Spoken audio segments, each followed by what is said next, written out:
We're seeing growing trend of groups trying to force undocumented foreign nationals out of work positions. This is fueled by rising unemployment, with many South Africans arguing that businesses hire foreign nationals because they are easier to exploit. So are campaigns like Operation Dudula, which aims to clean out foreign nationals, the right step in addressing the issue?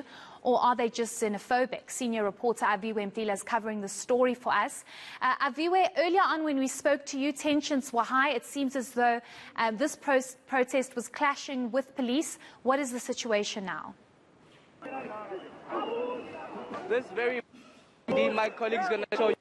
Police are converging with the leaders of Operation Dudula right here in the streets of Hillbrow. You'd understand that issue of not having a 205 certificate from the police, which they say that they normally conduct such raids. They go to various areas, but now it's becoming problematic when they arrive in Hillbrow. It looks like they're now talking to the police, and hundreds of them, of course, have come out in their numbers. As they say, they're targeting mainly 3 areas. Those areas being the taxi rank, informal traders there. They say the majority of them are foreign nationals, and that's something that they want to change. Another area, of course, is around the hijacked buildings, many of them here in Hillbrow, foreign nationals.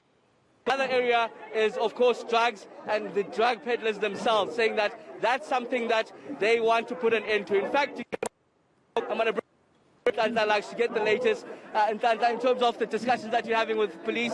Are you yielding any results? We're yielding 0 results. As a matter of fact, the South Africans that we are seeing here came thinking that they are fighting the enemy being illegal activity in this country, from bylaws that need to be enforced by the Metro Police that are not enforced on our pavements. When South Africans try to do the same thing, nothing happens. The very same law enforcement is here to stop us from protecting our own laws and upholding our own laws. Now, the long and short of it is the people are now realizing slow, because this is that are taking place. People are realizing that the enemy is not who we think the enemy is, because we got policemen protecting who we thought was the enemy. We've got our own government here telling us that we can't do what we are doing here because the police and some local politicians in the name of councillors are here.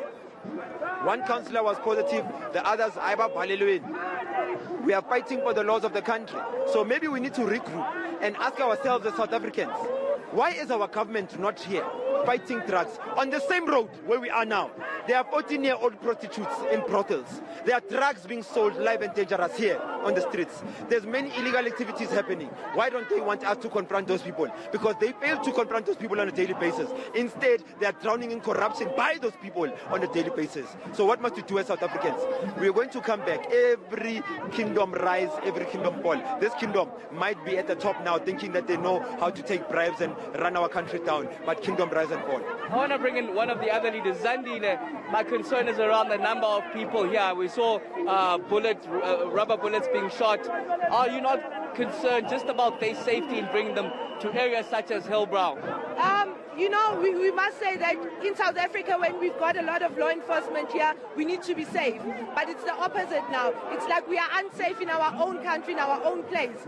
They are actually against us. This is what's happening now. These people were supposed to be safe around them, but it's the opposite now. What's going to happen then going forward? We see the police, they're quite heavily armed with those shotguns in hand, rubber bullets also in hand, and it looks like they're staunch in stopping you in your tracks. So we're trying to negotiate with them. Obviously, we're not winning, but what we are saying is that can we now rather go to the station and go report this? They're even denying us the right to even go to the police station to go and report this matter. What will you be reporting? So we want them to reshuffle the police station polices that are in that station, because it seems as if they know the whole crime that's happening here in this place. That's why we've been denied access to even go to the places that we want to go to. Okay, thank you very much, Zandile.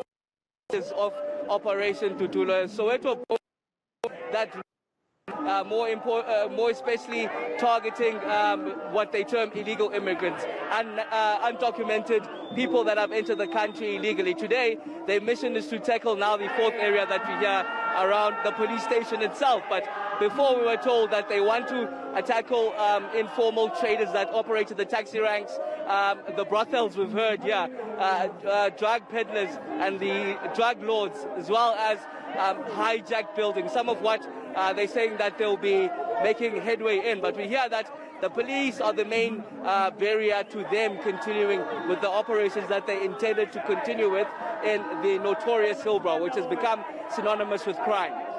Certainly, Aviwe, and this is why hopefully this matter is urgently addressed, because we do know that Hillbrow is a crime hotspot. But thank you very much for that update, and Aviwe, do stay safe, because it seems as though it's quite volatile out there, but we'll keep you updated on any developments.